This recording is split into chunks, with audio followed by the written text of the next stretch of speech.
seats. Mr. Doorkeeper. Mr. Speaker, the President Pro Tem, and the members of the Senate await entrance to the House chambers. Mr. Doorkeeper, please allow the President Pro Tem, and the members of the Senate to enter the House chamber, and will the messenger please escort them to their designated seats.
We're going to ask the Senate to take their seats.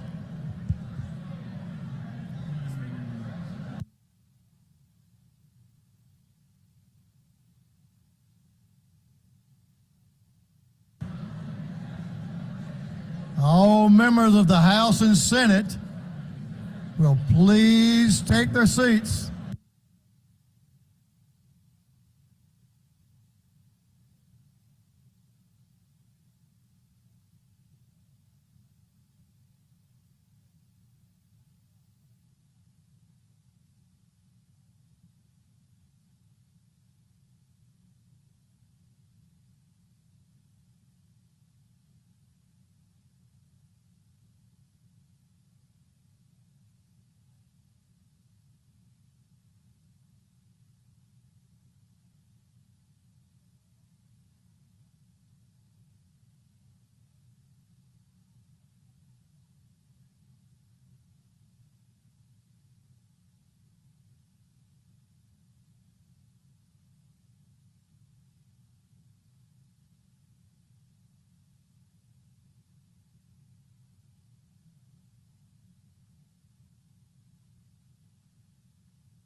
I know y'all haven't seen each other in a day or two.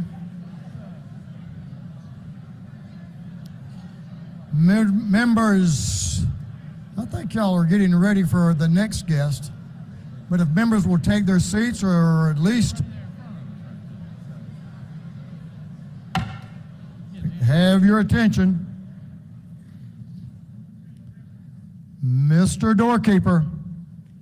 Mr. Speaker, the Honorable Michael P. Boggs, Chief Justice of the Supreme Court, the Honorable Nels S.D. Peterson, Presiding Justice of the Supreme Court, the Honorable Amanda H. Mercier, Chief Judge of the Court of Appeals, and the Justices and Judges of the Supreme Court and Court of Appeals, prospectively, await entrance to the House chambers.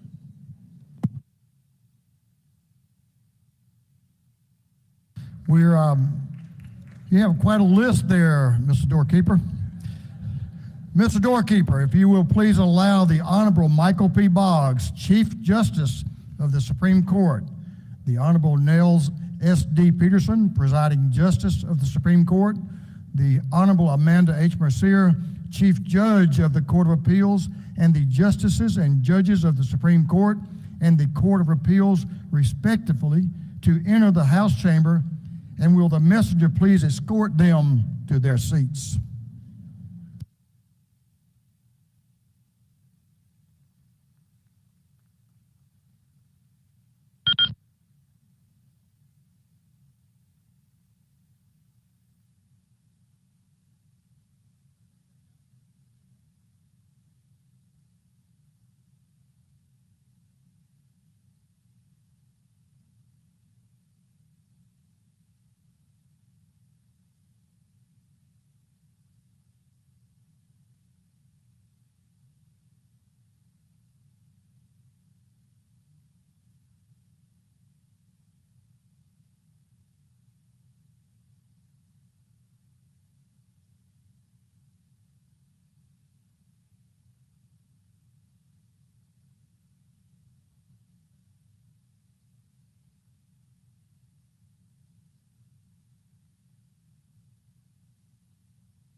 Mr. Doorkeeper.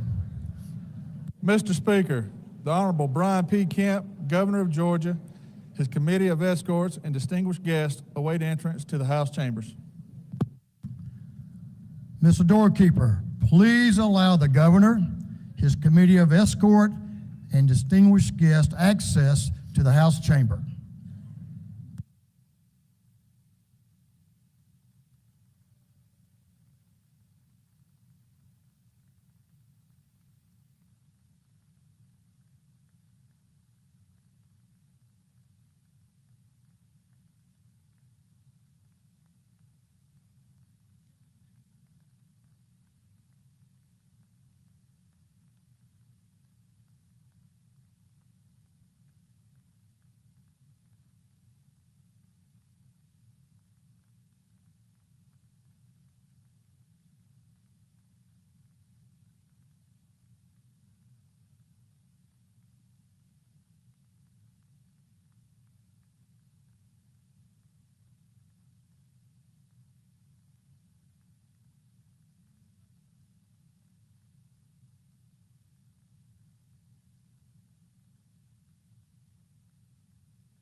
Members of the House and Senate, this joint session will come to order.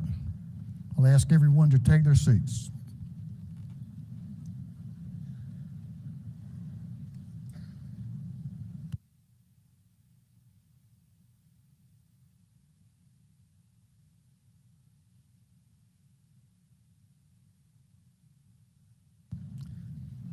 It's great to see a full house this morning. Good to have our friends from the Senate. Certainly good to have a full gallery this morning. So welcome everyone to the People's House. Mr. Clerk, will you read a resolution? House Resolution 763 by Representative Administration of the 104th, a resolution calling a joint session of the House of Representatives and the Senate for the purposes of hearing a message from the governor, inviting the justices of the Supreme Court and the judges of the Court of Appeals to be present at joint session. Thank you, Mr. Clerk. Well, we want to recognize a few people this morning and let everyone show their appreciation to the folks that are here. First, I'll ask you to stand when I recognize you as a group. The constitutional officers of the greatest state in the Union, the constitutional officers of Georgia. Would you all please stand? Now, I know you're in the gallery, and let's give them a great hand.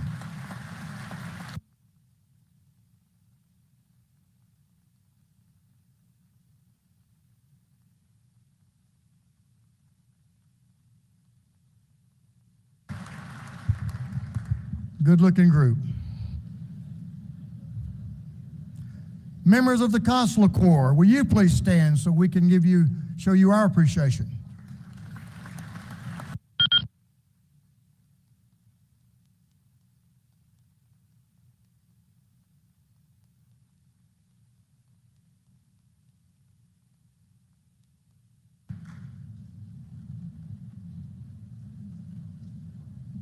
Thank you all for being here. Now, a special person to the people of Georgia, and especially to this House, the Speaker Pro Tem of this House, Jan Jones.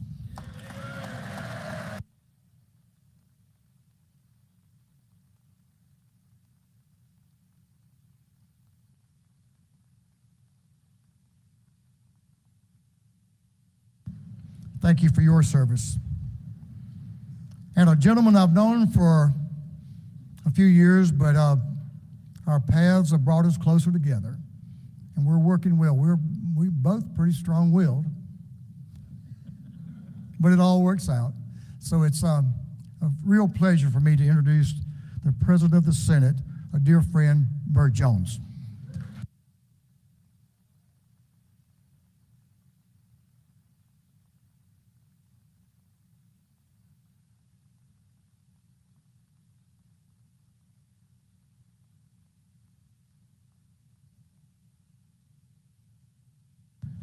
Another dear friend, the President Pro Tem of the Senate, John F. Kennedy. Welcome, sir.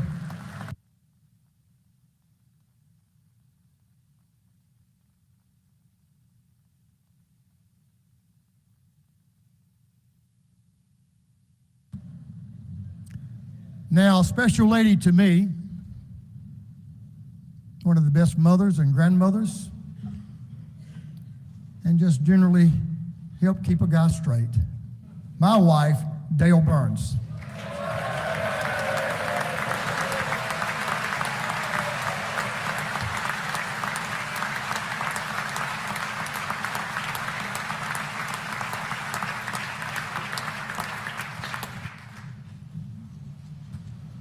The Lieutenant Governor had given me a speech for about 5 minutes on this next one, but I'm going to shorten it down a little bit.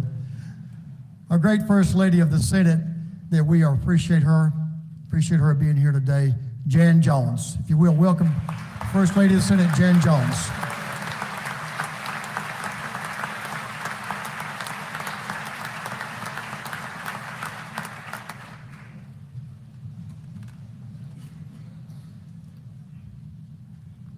Another First Lady. Let me tell you how incredibly proud I am and grateful to this lady for her work on human trafficking. We thank you, we appreciate you, and we look forward to continuing to work with you so human trafficking no longer exists in our state. The First Lady of the state of Georgia, Marty Kemp.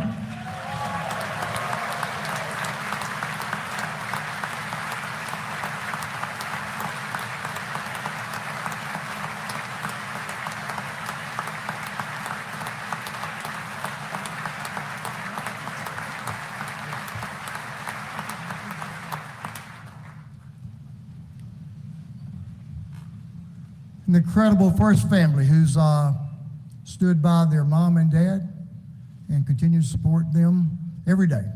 So we appreciate these incredible daughters, Lucy Kemp, Amy Porter Kemp, and Jared Kemp. Let's welcome the Kemp ladies.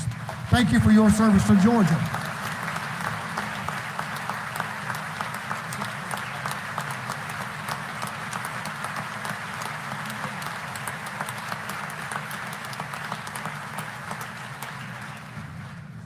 Lucy, we couldn't go on if you didn't stand up. You had to do it.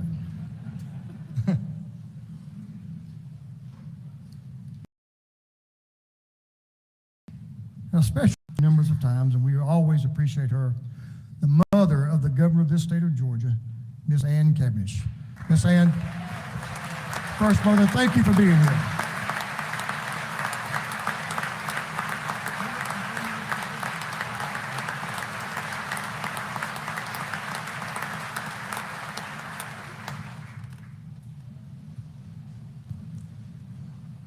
Again, thank you all for being here. First family, we appreciate you and your support for our governor and for what you are doing for our state. So now comes the fun part for me, to recognize a friend and a man, a governor of this state who's doing it all right. A leader that's proves himself every day. He was a leader before he came here and assumed the position of governor. His skill set has improved every day because he has worked every day to ensure that the people of Georgia are better than they were the day before. And I truly believe that his accomplishments working for the hard-working people of Georgia will go down in the history of this state. He has sustained our state through tough times and certainly through very good times as well, with a rock-solid, common-sense approach to life and to government. He needs no introduction, obviously, in our state, but I can assure you that his leadership, he needs no introduction in many parts, in any part of this country, and in many parts of the world. It's my great honor and my great pleasure to welcome my friend, the 83rd governor of the state of Georgia, Brian P. Kemp.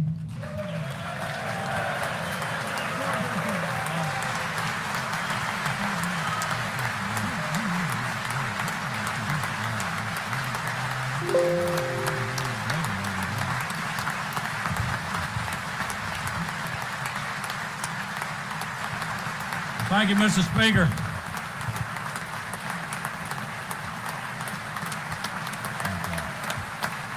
Thank you all very much.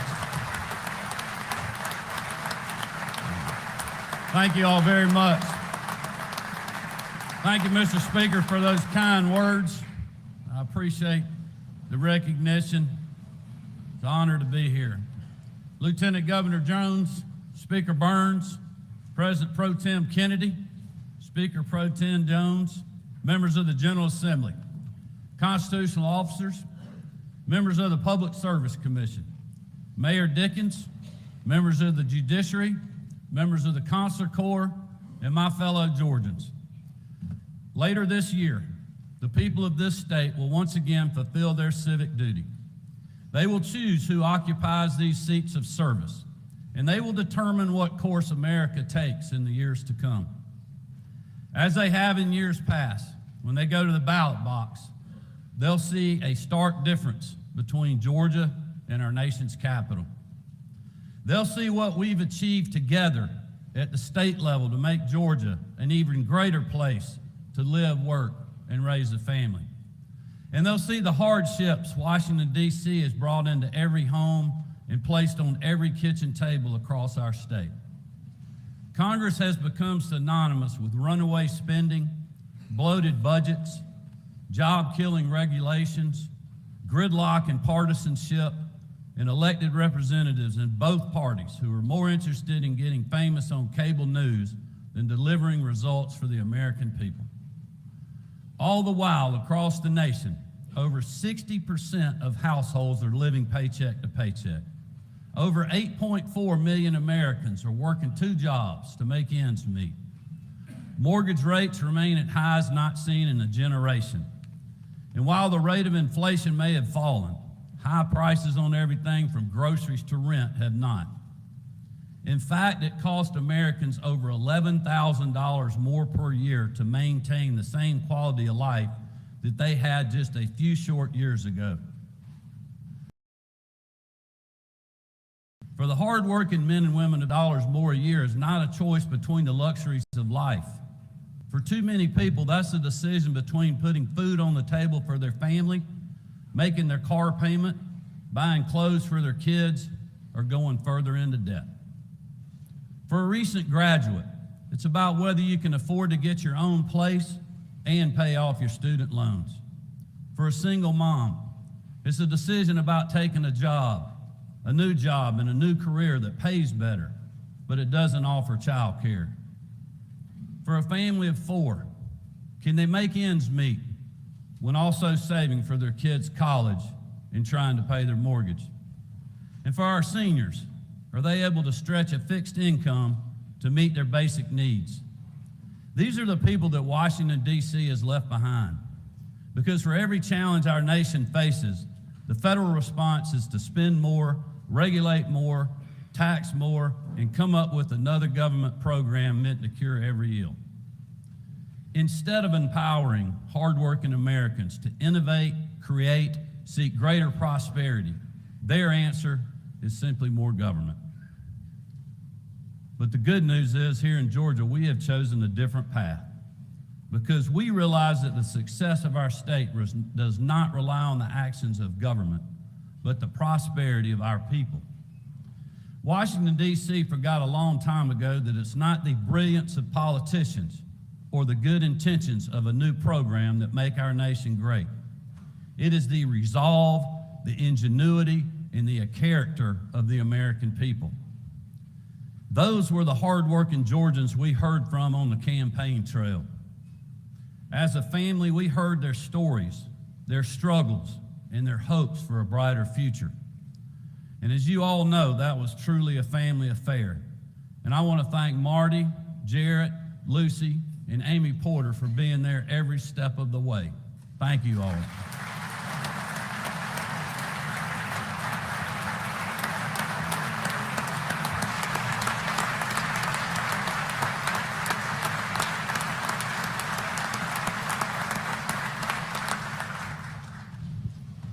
And I also appreciate my mom, who y'all recognized earlier. My sister Julie Reef and her husband are here with us today, and we just are honored by their presence. My commitment to the people of our state was very simple. I promised to put hardworking Georgians first, fund our priorities like education, public safety, and health care, but also keep government efficient, responsible, and accountable. The federal government may have abandoned those principles, but here in Georgia, thanks to the partnership between my administration and the General Assembly, we have delivered real results for the people of our state, ahead of schedule and under budget. Thanks to a strong economy and conservative fiscal management of state revenues, we've provided nearly $5 billion of direct relief to taxpayers in tax refunds, gas tax suspensions, homestead tax exemptions, and more.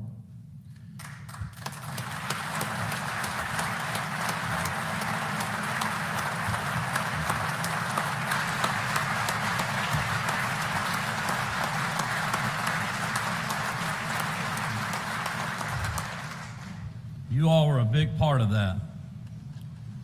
Despite unprecedented challenges, we have maintained a AAA bond rating while celebrating the creation of more than 171,000 new jobs and roughly $74.5 billion of investment in every corner of the Peach State over the last 5 years. And unlike a lot of blue states, these are private sector jobs, not grow in the ranks of government. And we are not done yet. Last month, I joined Lieutenant Governor Jones, Speaker Burns, and others to announce a plan to speed up implementation of the largest state tax cut in history, With your support, I look forward to signing legislation that decreases our state income tax to 5.39% starting this year.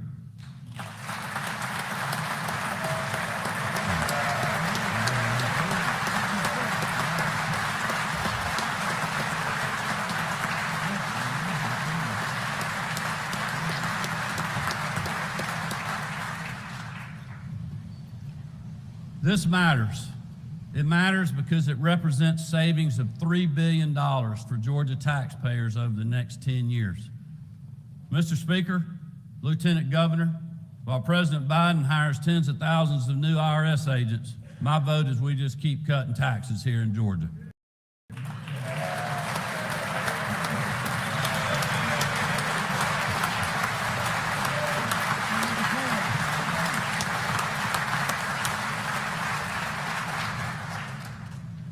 The path that Georgia has taken over the last 5 years has led to record job growth, historic investment in communities from Bainbridge to Blue Ridge, $5 billion of tax relief, and enough funds saved to operate state government for months in an emergency, not days.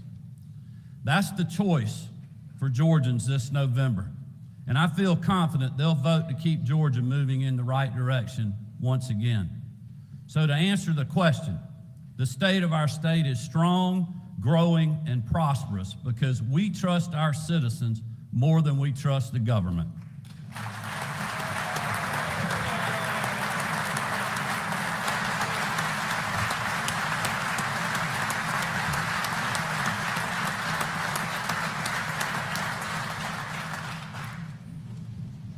Georgia is succeeding because we have charted our own path, rejected the failed policies of Washington, D.C., and worked together to put our citizens first. But I believe the worst thing we could do is call it a day and coast through what is certain to be another contentious election year. We have accomplished so much over the last 5 years, despite unprecedented times and challenges, because we haven't gotten distracted from doing the job that we were sent here to do. Like I mentioned 4 years ago in my second State of the State address, we stayed true to the example of Nehemiah, committed to our great work, and now we are seeing the results. It's no secret that Georgia is growing and is a top state for business for a record 10 years in a row. New jobs are headed our way almost on a daily basis. Existing businesses are looking to expand, and companies from all over the world look to the Peach State to locate their next headquarters. But with growth comes the need for more trained workers to fill these good-paying jobs in a rapidly changing labor environment. That's why I was proud to unveil the Georgia Match program at last year's Workforce Summit, the largest direct college admissions program in the nation. Georgia Match is already doing an incredible job linking the upcoming generation with the schools that meet their needs. As of today, over 10,000 students have already met their match. And we'll keep working to reach every high school senior in Georgia so that they know there is a higher education path open to them right here in the Peach State, no matter their circumstances.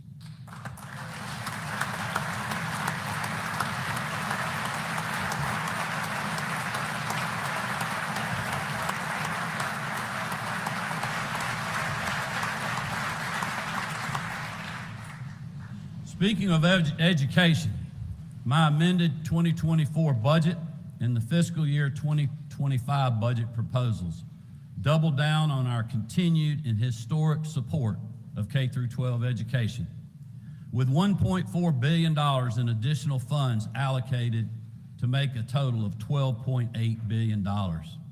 Republicans and Democrats alike have supported this record investment in our students. And I want to take a moment and thank all of you for that strong bipartisan achievement. It's also important for us to remember that increased funding does not guarantee greater success. As a small business owner for almost 40 years now, I believe, like many of you, that competition and the free market drives innovation.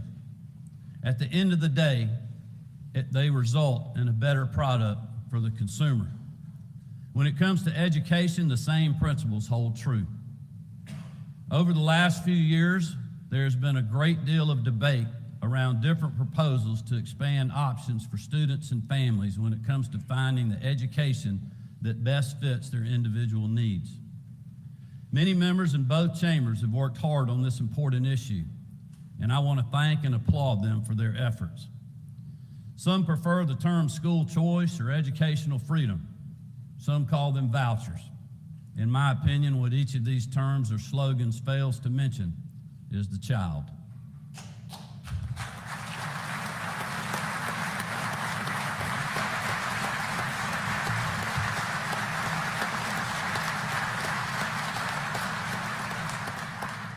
At the end of the day, our first and foremost consideration should be the future of that student. Our job is not to decide for every family, but to support them in making the best choice for their child. This week, as we begin the second year of another biennial of the General Assembly, I believe that we have run out of next year's. I firmly believe we can take an all-of-the-above approach to education, whether it's public, private, homeschooling, charter, or otherwise. It's time for all parties to get around the table and agree on the best path forward to provide our kids the best educational opportunities we can, because that is what we were elected to do.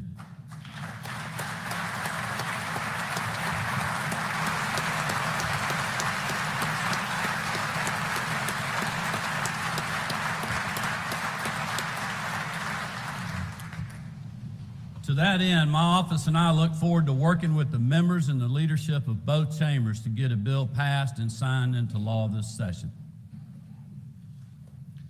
Finally, our students and teachers deserve to have a safe learning environment, no matter their zip code. Since I took office, I've had the opportunity to hold more than 30 roundtable discussions with educators and superintendents from all over this state. We heard frequently that our schools were in need of additional resources to enhance security. That's why since 2019, we have provided more than $185 million to all of our schools to help secure the safety and well-being of our students and our teachers. This year, I'm proposing we continue those efforts by making school security funding permanent. In my budget proposal, I've included a request for $104 million that will go directly to school districts for school safety enhancements. Schools will determine how to best use this money, whether for personnel like school resource officers or for physical or technology improvements that make our places of learning more secure. This investment is more significant because it will enable schools and administrators to plan accordingly, knowing that this money is headed their way for this specific purpose. I hope to see strong bipartisan support for this budget item to keep our kids and our schools safe.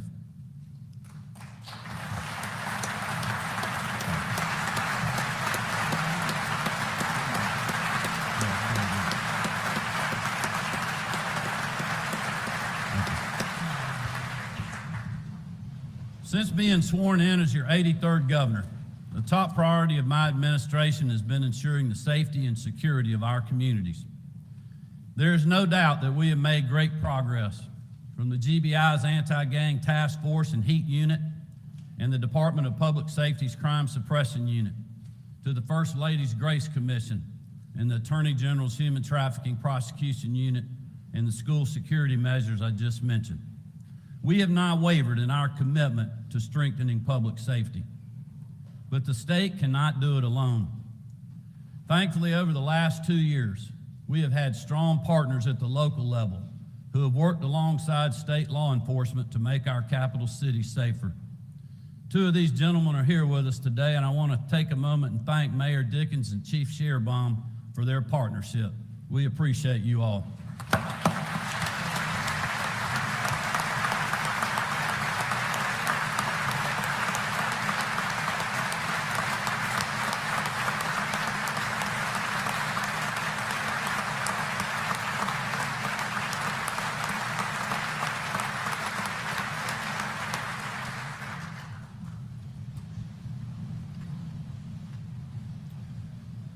While the mayor and I come from different political parties and don't agree on everything, we do agree on the importance of reducing crime and keeping our citizens safe.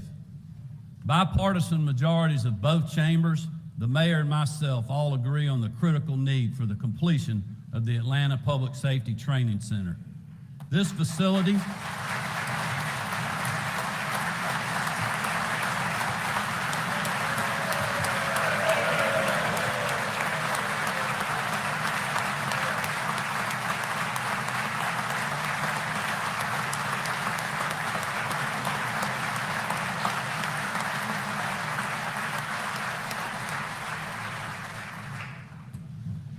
This facility will provide our law enforcement officers, firefighters, and additional first responders the critical tools and knowledge, as well as the skills needed to keep themselves and our community safe. One of our brave public safety officers is here with us this morning.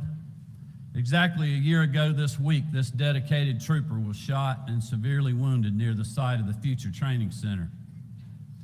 He spent weeks in the hospital fighting for his life. He endured multiple surgeries and spent the better part of a year in recovery while his family stood strong beside him. Marty and I were honored to spend time with him while he was in the hospital, and I was honored when he gave me one of my most prized possessions, his SWAT Challenge coin bearing his badge number. He had that coin on him when he was shot that horrible day, and it is a constant reminder for the price paid by men and women like him all over this state who keep our children, our homes, our businesses, and our streets safe. Trooper First Class Jerry Parrish, will you please stand with your wife, Kelly, and let us thank you for your great service.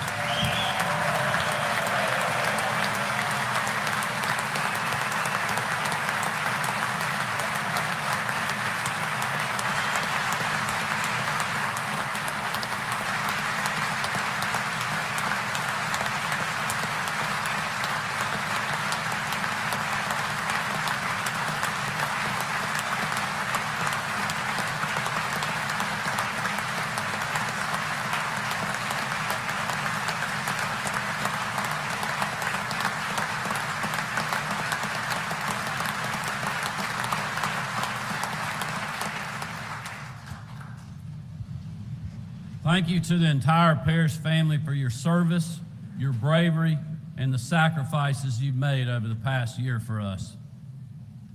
We are also joined in the gallery by some brave men who rendered life-saving aid to Trooper Parrish on site and who helped get him to safety. They represent some of the very finest from both the Department of Public Safety, the Department of Natural Resources, and our EMS folks. Would you all please stand and let us thank you for your bravery on that day.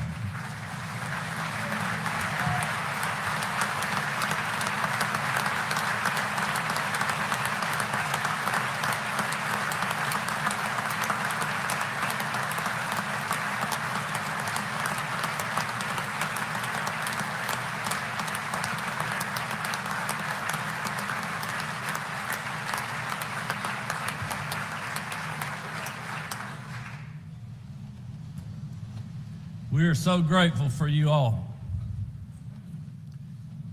I don't claim to speak for anyone else in this chamber today, but this decision is very simple for me and my family. As long as I'm your governor, there will be no gray area or political double talk.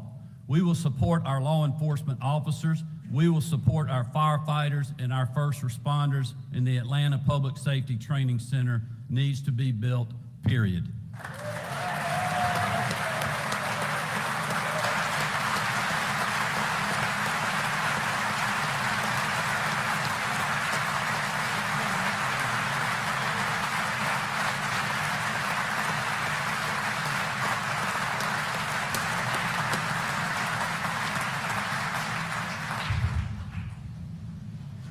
Article 1, Section 1, Paragraph 2 of the Georgia Constitution states, protection to person and property is the paramount duty of government and shall be impartial and complete.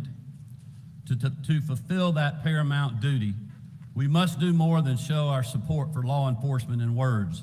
We have to show it through action. That is why last year, thanks to the work of the General Assembly, I was proud to sign a budget that included a $6,000 pay raise for state law enforcement officers. That pay raise was a recognition of the contributions these brave men and women make as they put their lives on the line day in and day out. This year, I look forward to working with each of you to once again provide another pay raise for state law enforcement.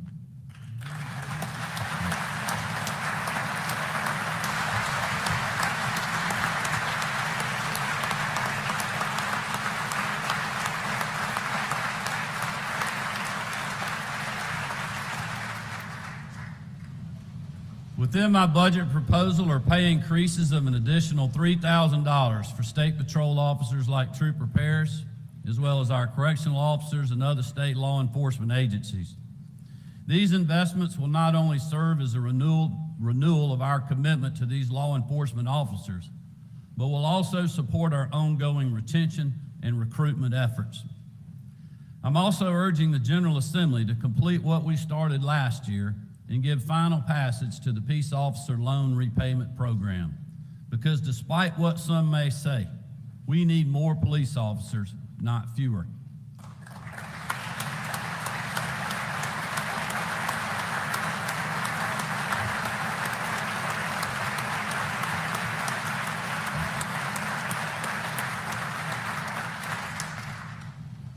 This year, we'll also be continuing our efforts to combat human trafficking in our state, thanks to the leadership of the greatest First Lady in the country, Marty Kemp.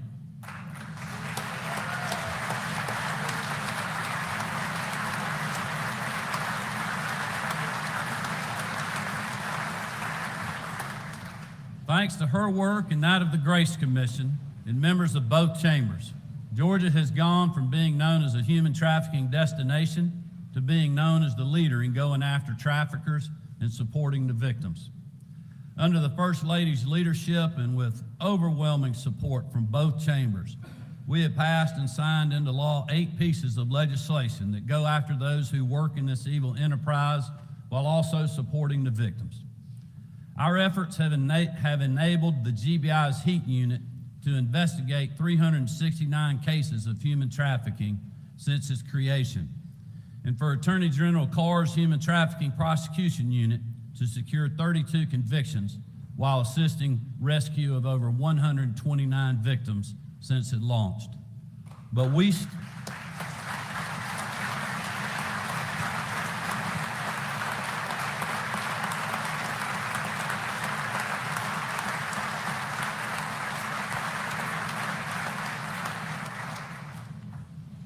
still have work to do.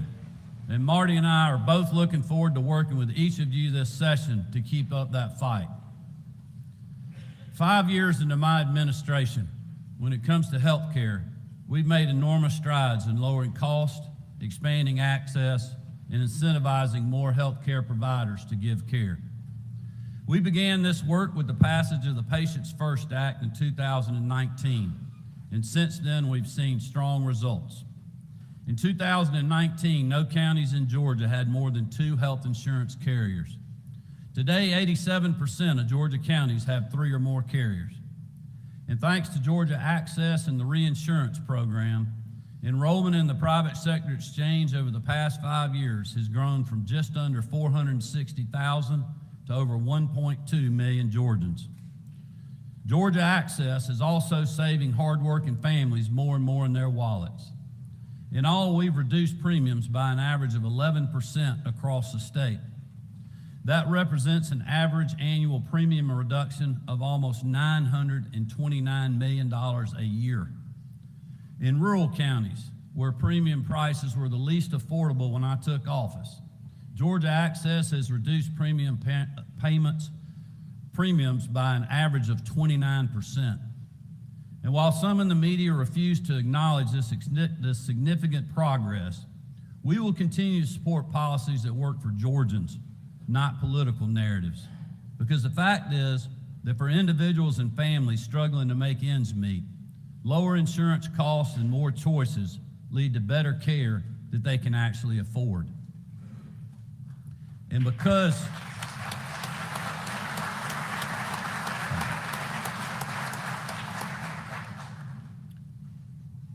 we've made those sound policy choices and budgeted conservatively, prioritized innovation and efficiency, we're now able to make other important investments in the health and well-being of hardworking Georgians.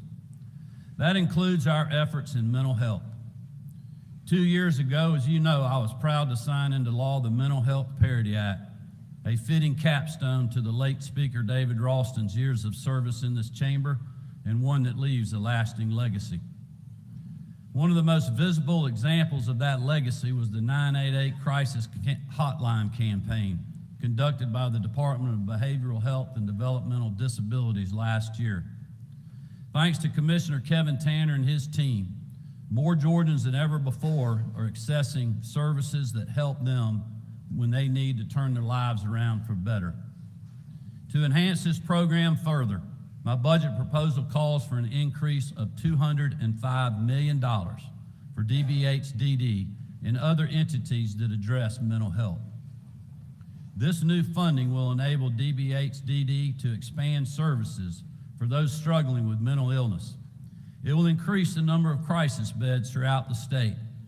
It will further crisis intervention resources in all communities and improve the quality of mental health services overall. Once passed, we will be spending $1.6 billion on mental health, more than ever before.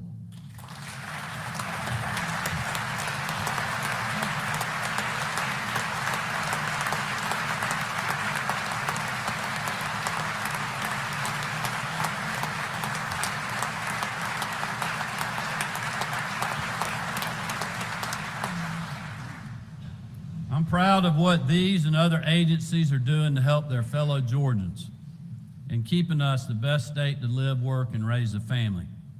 As we speak all across Georgia, there are men and women working hard to keep our neighborhoods safe, attract new jobs and industries to communities in need, and teaching a whole generation that will one day occupy these roles and much more.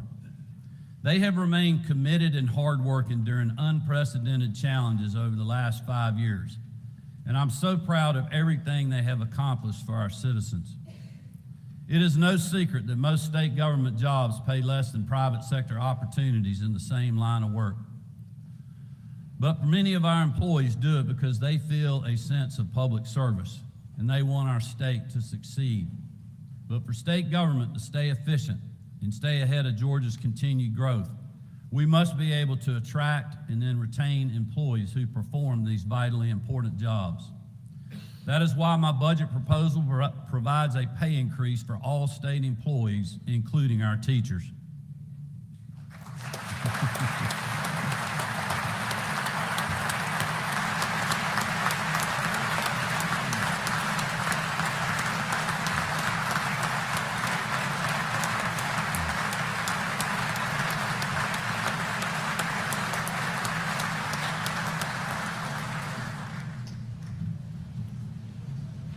This will build on the historic raises we've provided for educators over recent years and will increase every state worker's pay by 4%. My proposal also rewards those who gave decades of their lives and careers to serving others by allocating $500 million to shore up our state retiree fund, ensuring our state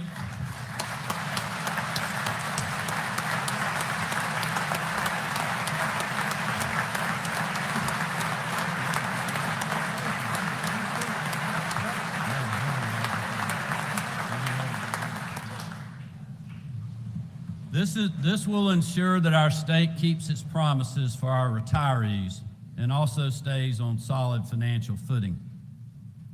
Instead of expanding the size and scope of government, we're putting state dollars to work in targeted, efficient ways to recruit, retain, and thank employees in vital roles, from corrections officers to caseworkers. By doing so, we're continuing our efforts